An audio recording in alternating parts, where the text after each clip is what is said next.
প্রায় সময় আমার যখন নুডলস খেতে মন চায় তখন আমি এভাবে নুডলসটা করে খেয়ে ফেলি। এখানে আমি একটা ডিম পোচ এড করে নিয়েছি অ্যান্ড সাথে চিকেনটাও হয়ে গেছে।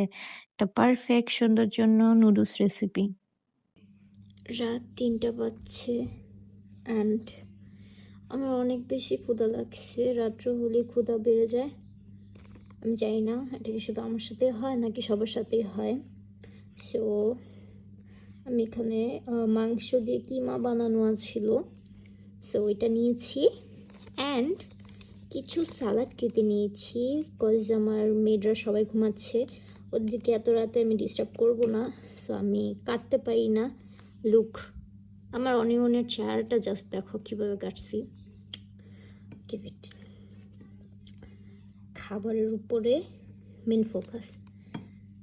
কাটছি কীভাবে ওইটা দেখা লাভ নেই, ওইটা দেখা কোনো লাভ নেই।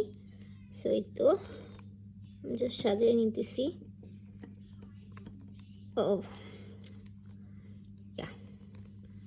আর কিছু দিব?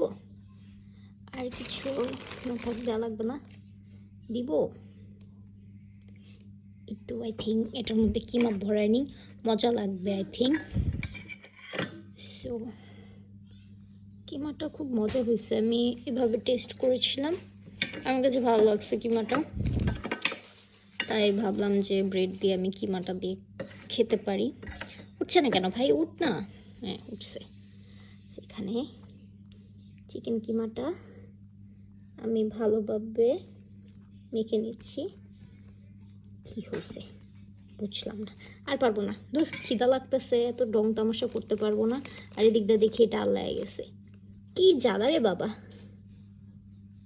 আচ্ছা ওকে, পেঁয়াজ একটু দিয়ে নিই, আই লাভ অনিয়ন।